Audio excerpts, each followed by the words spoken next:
high class luncheon, food serving your stone cold luncheon. Music comes on, people start to dance, but then you ate so much you need to slip your pants. A girl start walking, guys start gawking, sits down next to you and starts talking. Says she wants to dance and likes the groove. So go and dance, go and just bust a move. Go and bust a move. You want it? You got it. You want it, baby? You got it.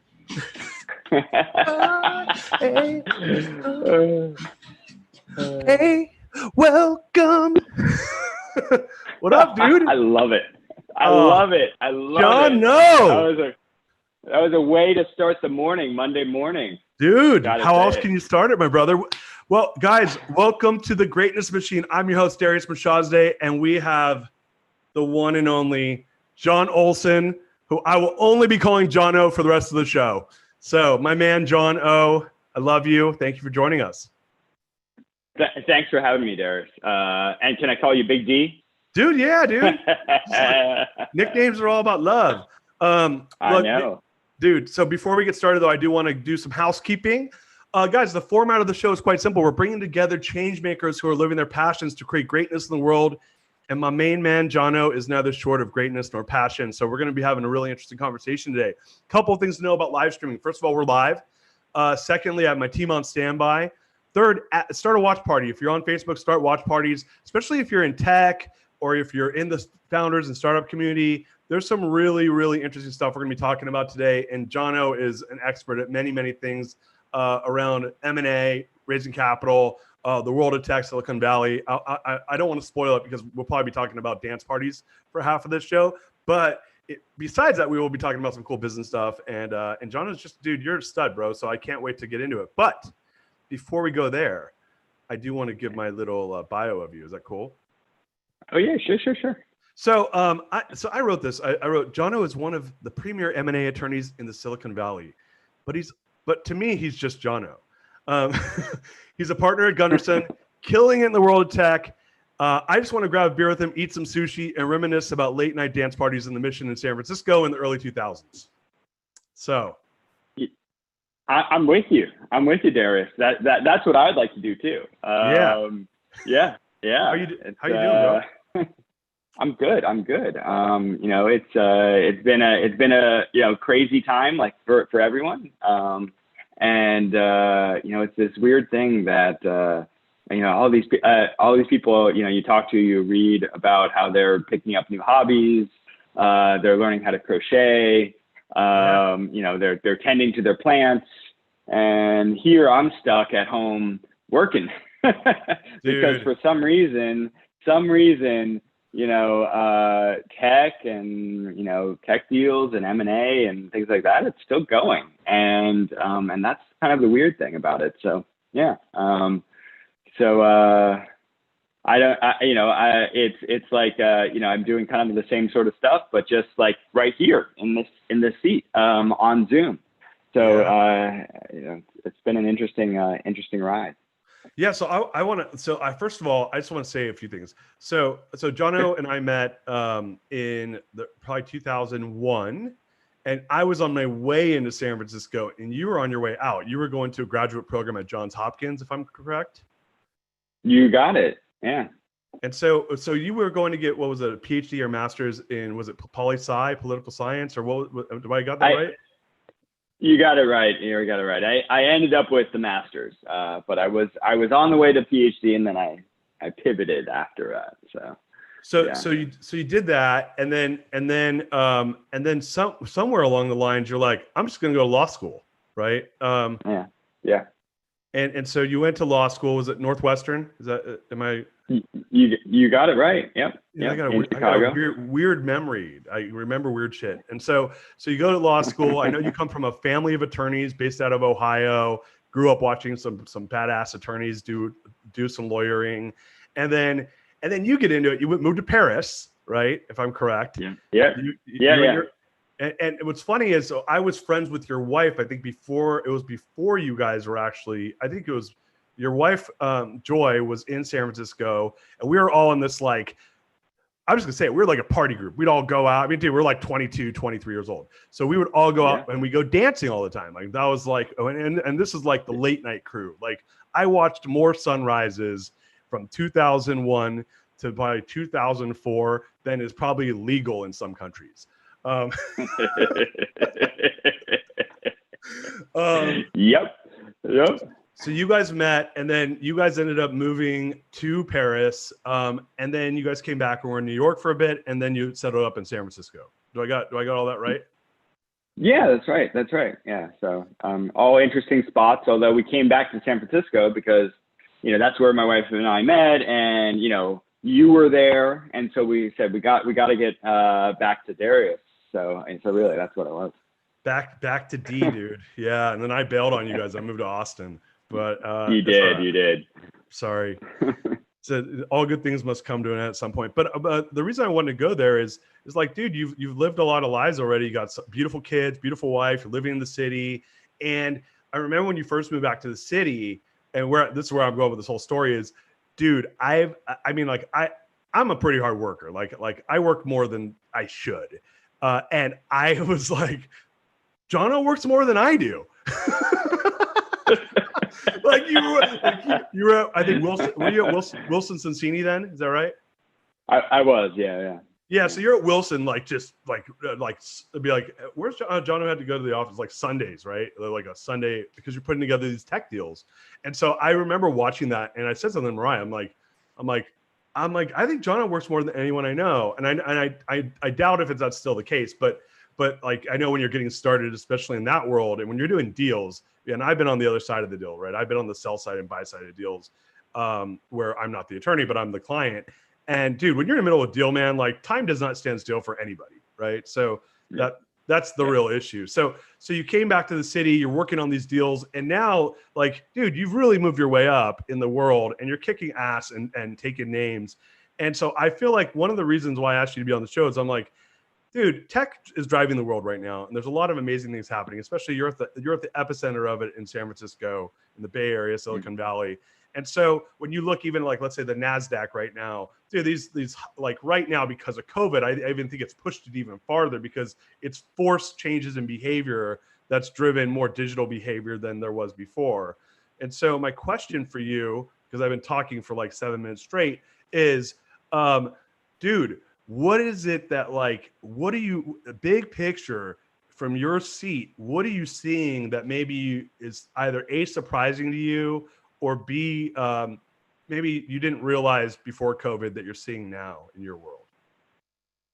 Yeah, I mean, we're all learning. Like every week, you kind of add something new to what you're learning and your perspective on the world and all this stuff. And so, you asked me that question in April, and I would have had a different answer, right? I think back in April, we all have these various lenses that we apply to our thinking on the world, various viewpoints. So for me, if I'm approaching the economy and thinking about it, I'm starting off with what's on my desk.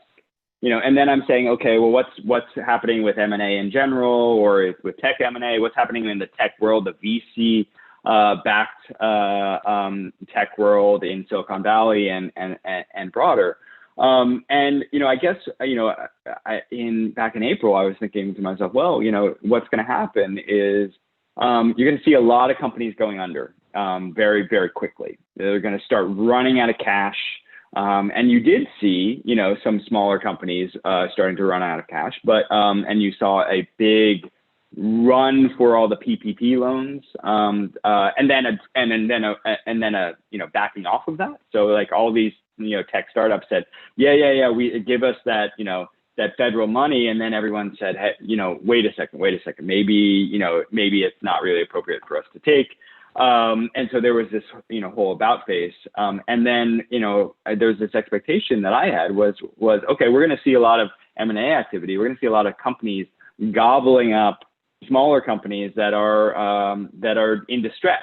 So before, you had the big tech serial buyers who would be buying up companies that were not in distress, that were kind of, really on a huge growth trajectory, and they're paying top dollar. And we figured, okay, well, maybe that's going to flip around and everyone's going to go bargain hunting. And so we have seen some of that, right? There has been some, at least proposals from the big buyers to say, hey, let's buy you, but we're going to pay, kind of half of what we would have paid last year.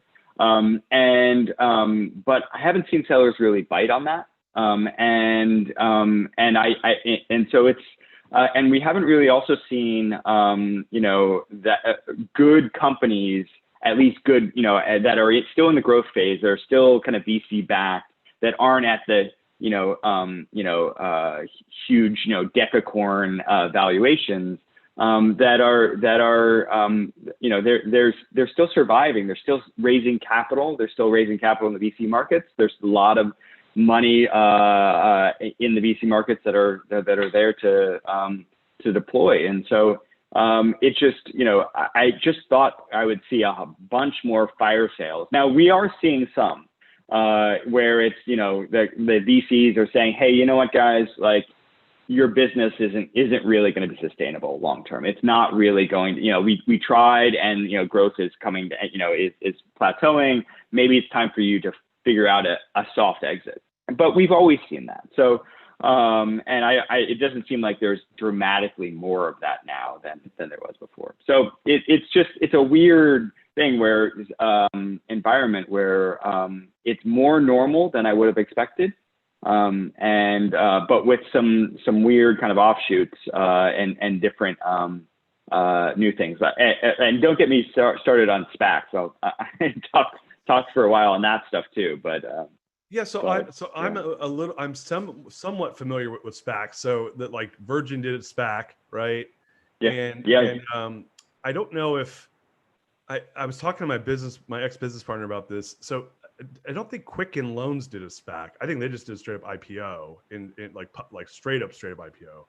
But I know, so I heard that's all the rage. And I'm actually, because I haven't been like in the CEO seat now for 8 months, I'm actually like, I've been so focused on book and livecast, I haven't really paying as much attention to that stuff. So could you give a little background on like I know you don't want me to get you started on SPAC, but so these are basically like shell publicly traded companies set up, and then it's almost like a reverse reverse IPO, right? Is it something like that?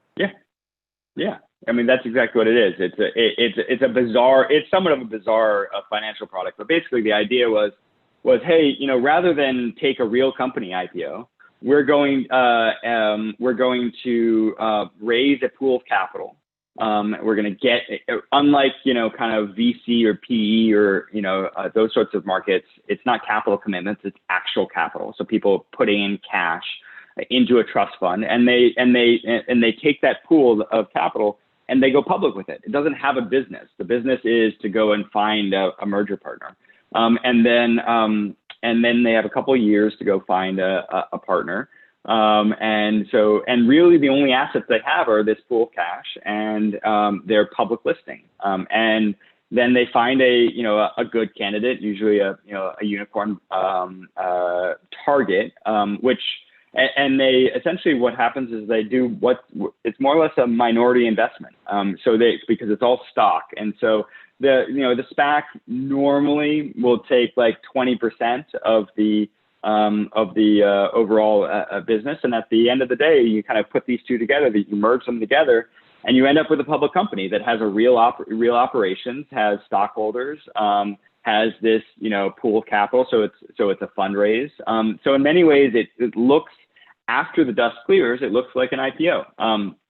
Become incredibly popular in the past, frankly, 6 months. I mean, right. There's been a trajectory for a long time, but I think particularly in tech, right? So in tech, outside of tech, SPACs have been around and have been doing deals, and probably the past 6 or 7 years, like it's been on somewhat of a trajectory. But in tech, people didn't really touch it until maybe six months ago. Nikola, the electric trucking company, that was a huge success. Now they've come down a little bit since their original SPAC deal, but in terms of the public markets, although they're still doing, I think, not terribly. But that was a big splash, and people said, hey, I think at the time they de-SPACed, they were worth $30 billion. And, you know, kind of out of nowhere, right, for people who, you know, weren't paying attention to the private market. So it's, you know, it made a big splash. You know, Bill Ackman with Pershing Square raised a $4 billion SPAC. And, you know, it almost, you know, the really crazy thing for me is that every week, and sometimes basically every day, I should say, I'm getting new inquiries from clients of our firm that I maybe have never talked to before, saying, "Hey, can you explain this thing to me?" I think last week there was I think on Wednesday I had 4 separate conversations with clients that I'd never spoken to before, saying, "Hey, can you explain to me what the SPAC thing is? Because I just got a term sheet." And, you know, so it's this mania that, you know, it'd be interesting to see how it plays out, I guess. Yeah, it's like, it's funny when you're saying all that, I'm thinking, okay, like, I think you have to be ready to be public, right? I think there's a big piece of, Absolutely. right? Like, it's because I talked to my business partners over the last 7 years about the, like, wanting to go public, and they're like, dude, you don't from a personal finance or financial services, is especially mortgage, is not a great industry to be public in. But now you have Quicken Loans went public, and there's probably going to be, and they're trying to paint themselves as being a tech play. We'll see how that shakes out. But the big conversation, and I would talk to bankers about this all the time, which was like, dude, do you really want to be public, right? Yeah, especially as absolutely. CEO or as like a business owner. Like, dude, you have this disgusting scrutiny. You have, you know, Sarbanes-Oxley. You have all these things that, like, as a private company, yeah, like, I mean, depending on how regulated you are, you definitely still have, like, work you have to do to, like, be on the up and up. And, like, our businesses were always audited and highly regulated. We had like 60 regulators. So we're like, oh, you know, like, we're already regulated. Like, it's something to consider. And, you know, when we're a private company, so it didn't happen, or it hasn't happened for them yet. And so, but it was funny because that was the question. And every single time earnings would come out, this is my favorite part. And maybe it's different for tech, but in non-tech, every time earnings would come out for any of our competitors who are public, my business partner Ali would come up to me like, you sure you really ever want to consider being public? And we'd listen to, like, the earnings calls, and dude, these guys would get, you know, I'm just gonna say it, they get their fucking asses ripped a new one by the analysts and by the shareholders. And it was like, dude, you no longer own your company. The public owns your company, and that's a different proposition, right? So yeah, I think you got to be ready for it. I think you have to have the right business for it. That's the way I see it. Yeah. I mean, there has to be a reason to do it, right? I mean, and, you know, sometimes the reason to do it is because you need liquidity, although we've seen now that, like, the private markets, you can get a lot of liquidity that way. But particularly for the smaller holders, you know, that's a good reason. But you know, if you need to raise capital, you know, the public markets are still, you know, I think, you know, deeper than the private markets. But you know, you have to have a reason to do it. And you know, sometimes that reason is, frankly, that people want to be, how should I say, you know, it's the imperial mentality, right? You know, where they say, well, I've conquered X, Y, and Z along the way, right? I've you know, built this company up from scratch. I've done this and that. You know, the next step for me personally is to be a public company CEO, because I want to go to Davos. I want to go and, you know, exactly, you know, and I want to be, you know, the big shot, right? And you know, that's a motivator sometimes, unfortunately.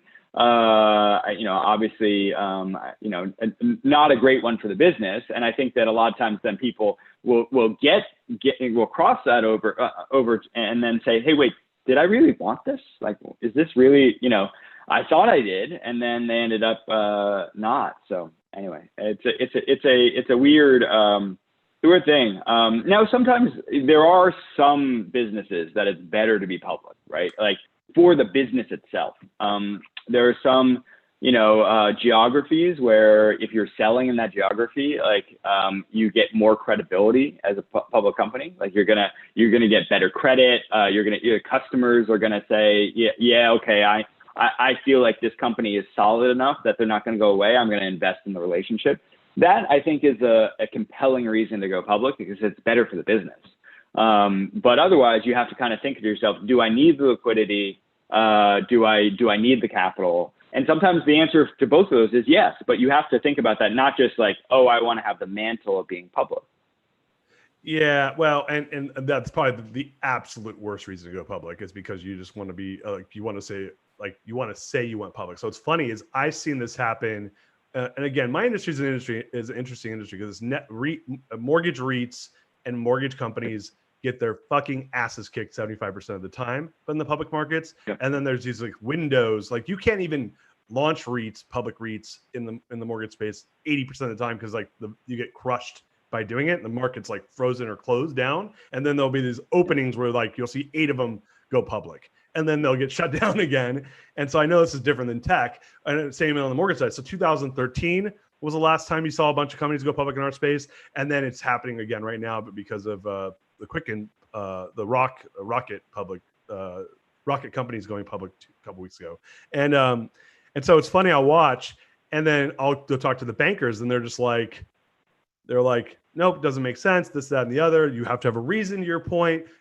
To your point, there are some great reasons because when you are public, there's the debt markets look at you differently because there's a certain level of financial transparency that they get to have, right, with you.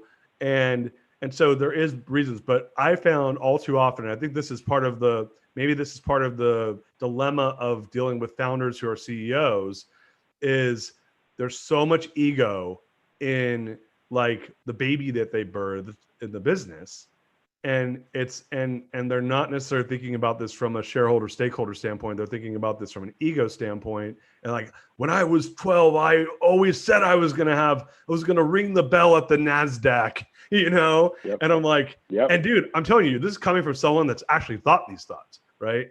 And so, yeah. But the reality is like, what I've seen is they'll go public, they'll do okay because it's new. Because in order to raise money to go public, you have to have a good enough story to get the underwriters to give you money, right? And I know in a SPAC it's a little bit different. The money's already raised, but then what happens is they're not ready to be public, and that transparency guts them. Their stock gets crushed. They can't raise money. They're literally like it almost like puts them in jail, or like they can't grow because of it. Yeah. Yeah, and then they go private again, right? So then they find a private equity savior to take them private, which is economically punitive for a little while anyway.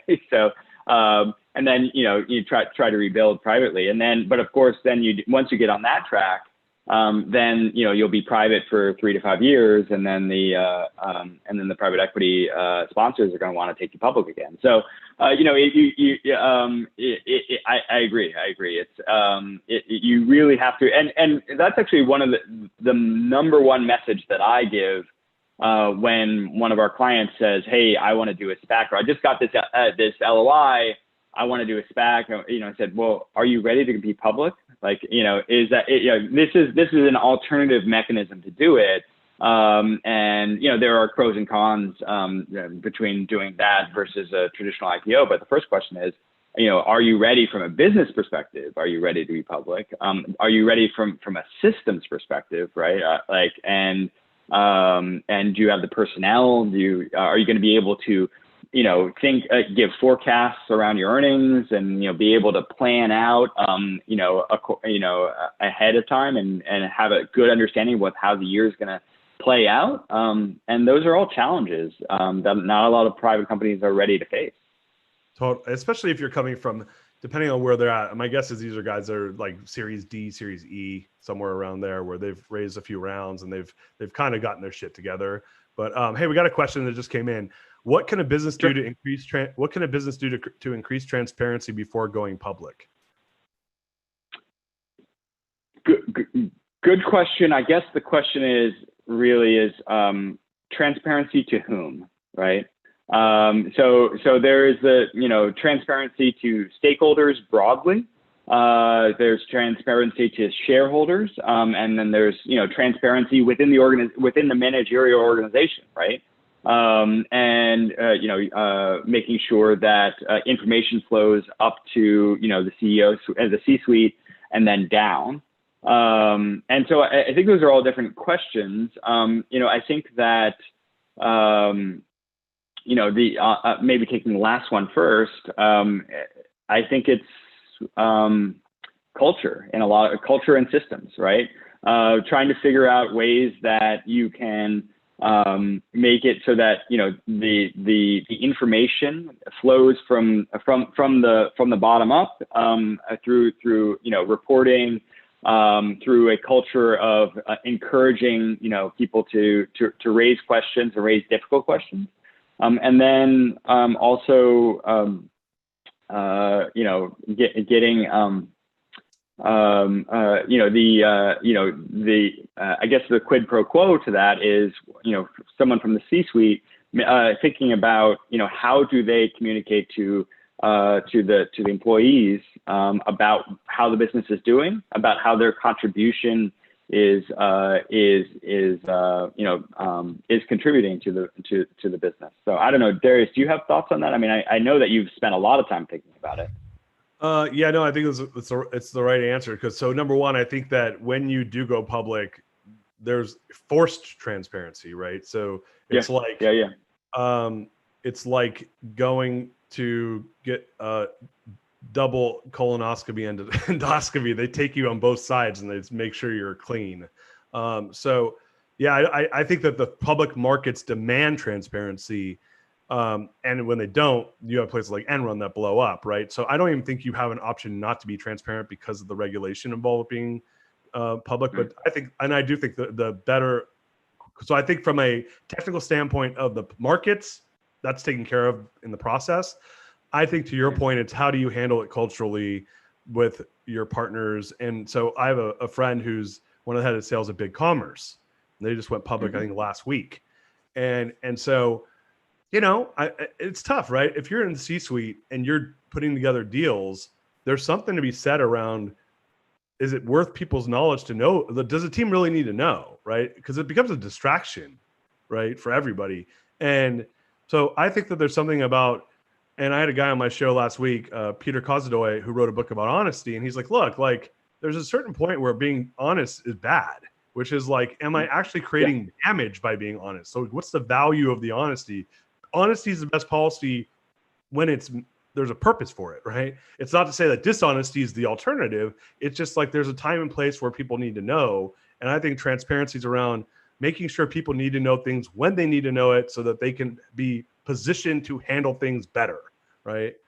That's kind of, and I'll tell you what, this is coming from a like serial over honesty person, like where I've put my fucking foot in my mouth by being overly honest. And then it creates a ton of distractions. And dude, human beings are amazing, dude. Because what human beings do is they go, why did he say that?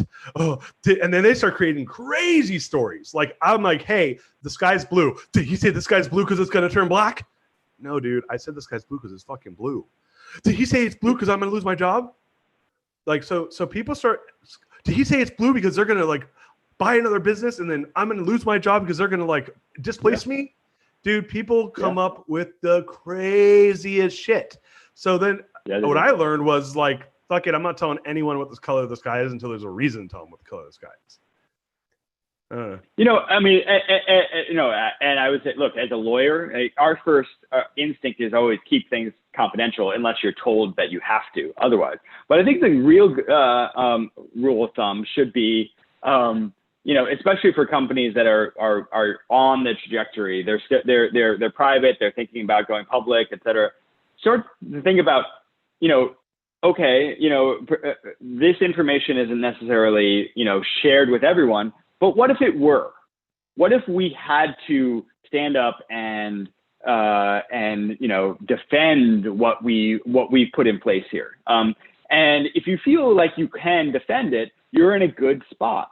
Because if you are forced to, if you run into a regulation or compliance, issue where you have to tell everyone, you already have the story, because the story is good, right? The story is like, we're doing this because this is the standard in our industry, or we're doing it, it's not the standard, but we have really good reasons to do something differently.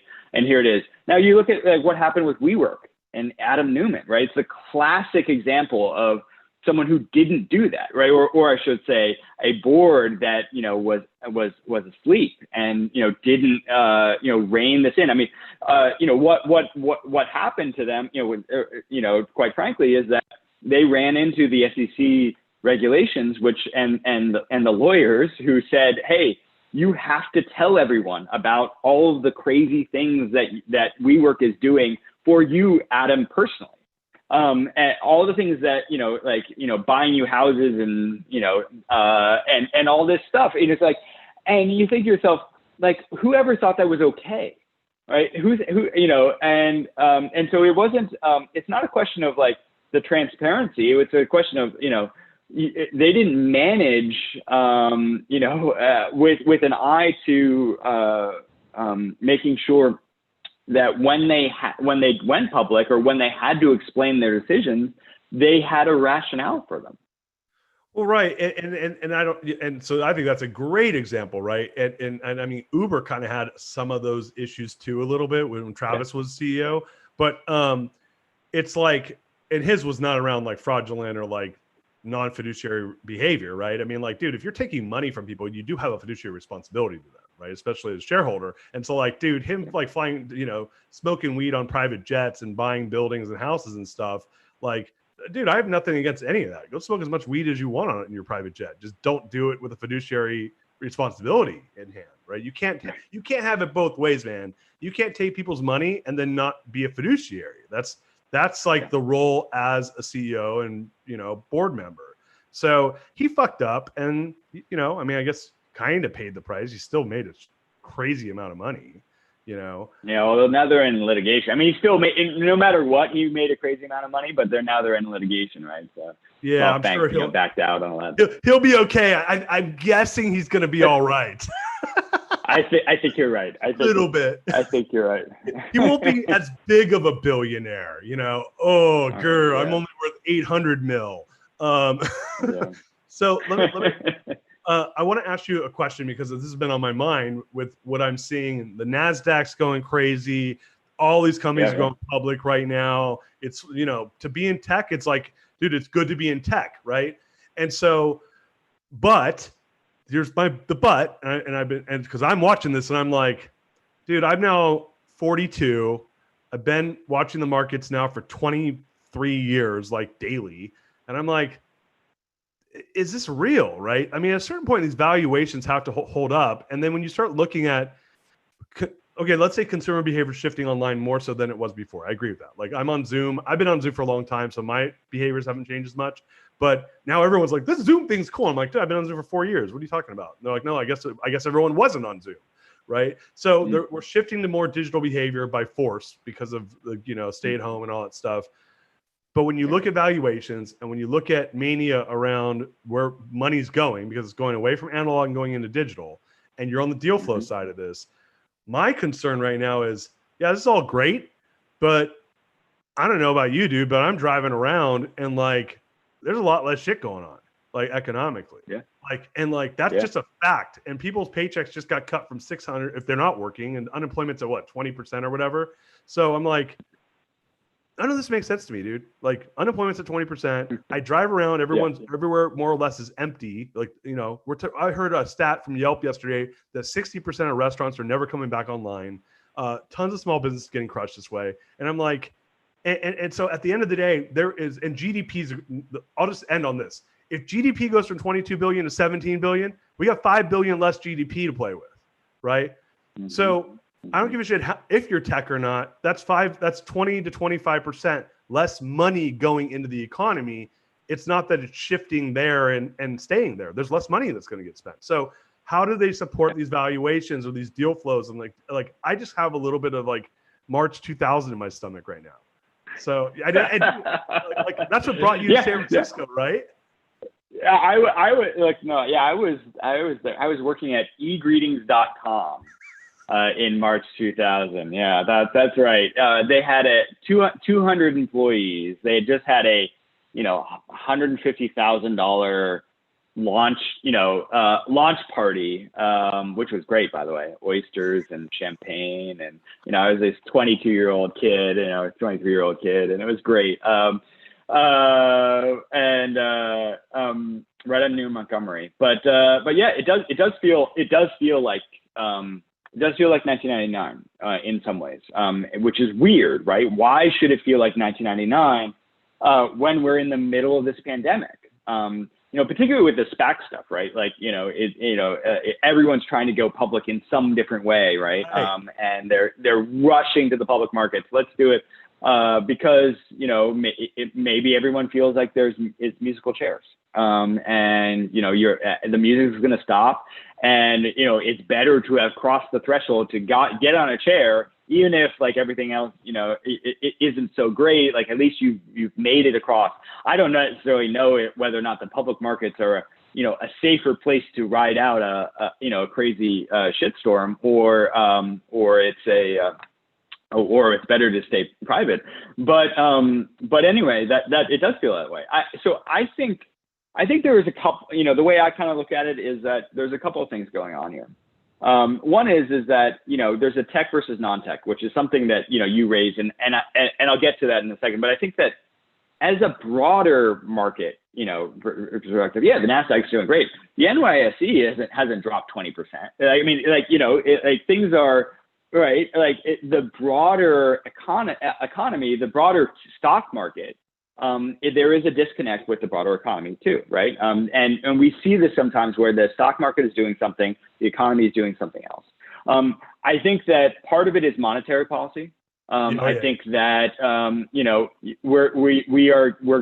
we have a pretty serious risk on inflation going forward. I think that, and so if you think about stock valuations as being earnings multiples, right, going forward, right, thinking of, okay, how much in terms of absolute dollars this business is going to earn in the next 10 years or the next 6 years, the next 3 years, whatever it is, whatever you're projecting out. If the true value of that absolute dollar is going down in the future, then you've just, your stock price is going to go up, right?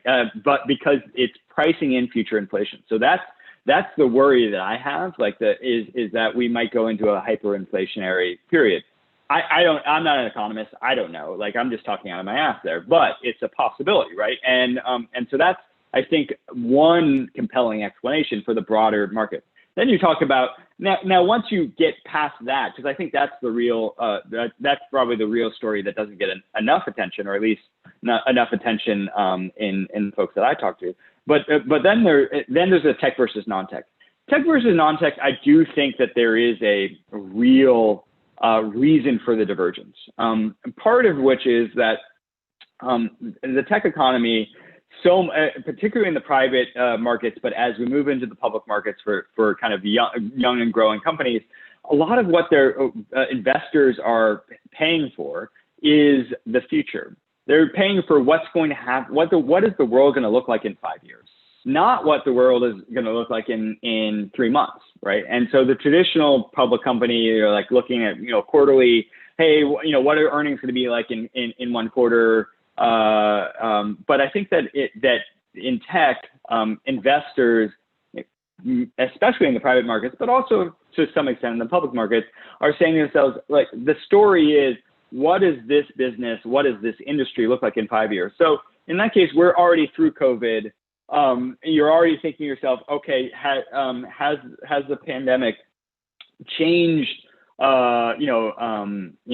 Encouraged early adoption of technologies that might otherwise have taken a while to break through from a sociological perspective? I think the answer is yes, right? People are now, fully engaged on this, Zoom thing, and fully engaged in kind of the digital way of working, the digital, way of, getting food delivered, groceries delivered. There will be a pullback from that. Once we have a vaccine, and once we're able to kind of right size, and there will be a rush back to trying to go to restaurants, going to bars, going to in-person conferences. There will be that. There will be a pullback from that. But I think long term, that's the acceleration of moving into this more digital world.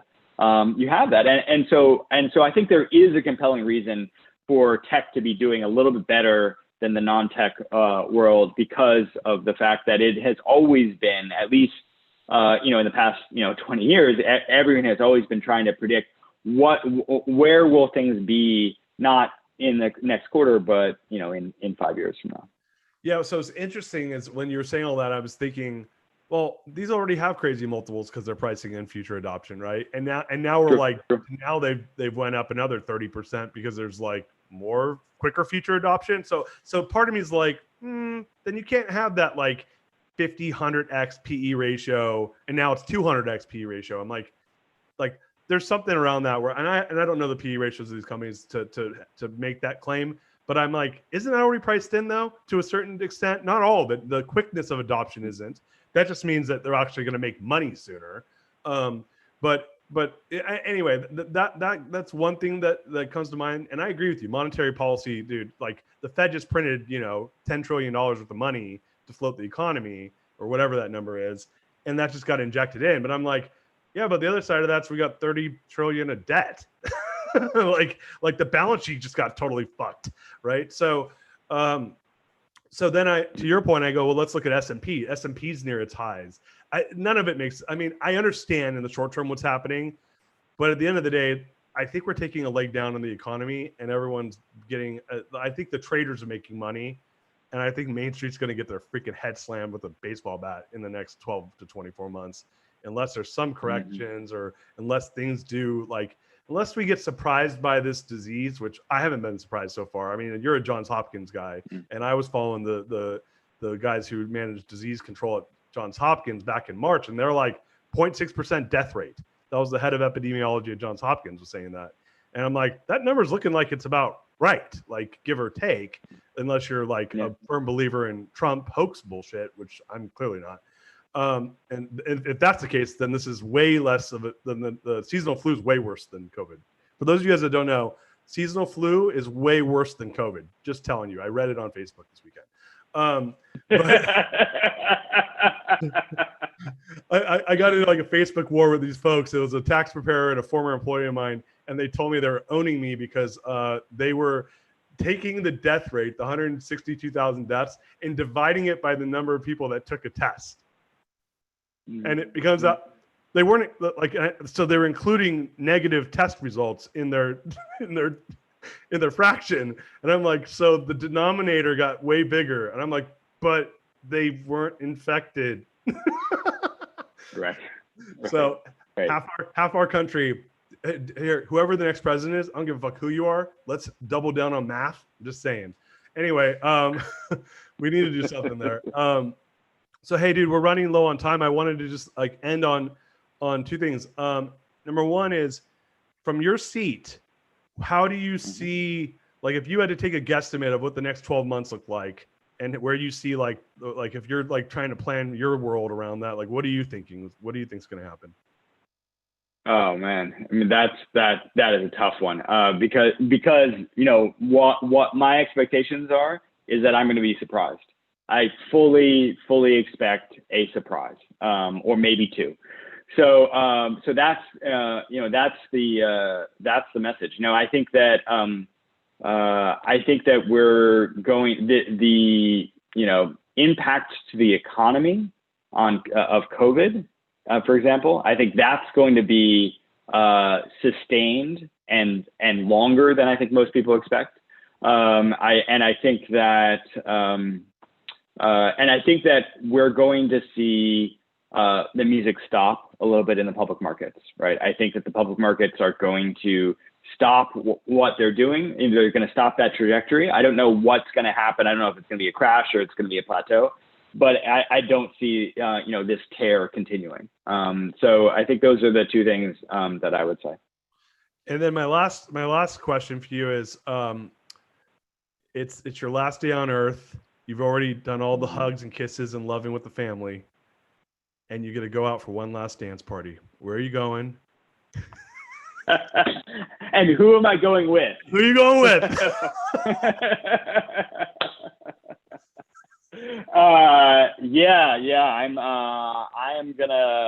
I'm gonna look up where Mark Farina is, and just hit that up. Get there at 1 a.m. and go till dawn. What can I say? Dude, Mushroom Jazz, Mark Farina. Hey guys, put that in the Facebook thread, please. For those of you guys that what you just said, literally, I literally think that's what's happening on my last day on earth. Dude, Mushroom Jazz, Mark Farina, San Francisco. Maybe we do Kelly's Mission Rock, old school. Or we can do something intimate. We'll bring back Snowdrift, and we'll do like an intimate Snowdrift party. I live near both of those places, which don't exist anymore. And it does remind me of Kelly's Mission Rock, where I saw Damon Wayans show up at 3 a.m. wearing a white leather trench coat, a white T-shirt, a white leather pants, a white skull cap at 3 a.m. And he was Damon Wayans. And I just said, I don't think I can get better than that. So that's so badass. Dude, Jono, I'm going to ask you to stay on because I want to just debrief with you for a few minutes. But sure. Guys, what a treat. I know some of you non-nerds are like, what are these guys babbling about SPACs and public markets and economy? But for the nerds out there that knew what we were talking about, this is a badass conversation. And I really enjoyed having you on the show, bro. Seriously, this is fun. Absolutely. Same here. Yeah, guys, thank you guys so much. First of all, where can I did want to say this though. Where can folks find you? I know we do have a lot of entrepreneurs and tech founders and stuff that follow the show. Where can they find you? I know what's the best way to get in touch with you for deals or anything?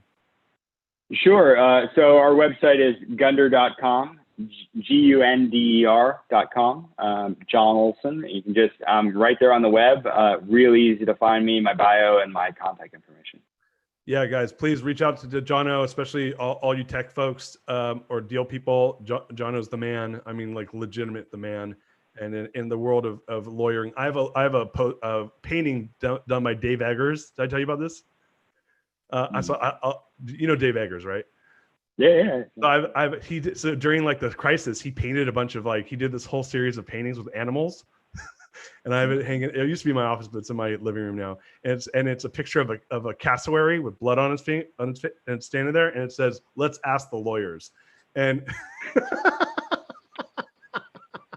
and dude, he had a bunch of them. It'd be like two ferrets like talking to each other, like a puppy and a cat, and be like, "What's your credit score? Let's go take down the banks." And it was all this like kind of, this is from back in 2008 and 2009. But yeah, I love lawyer.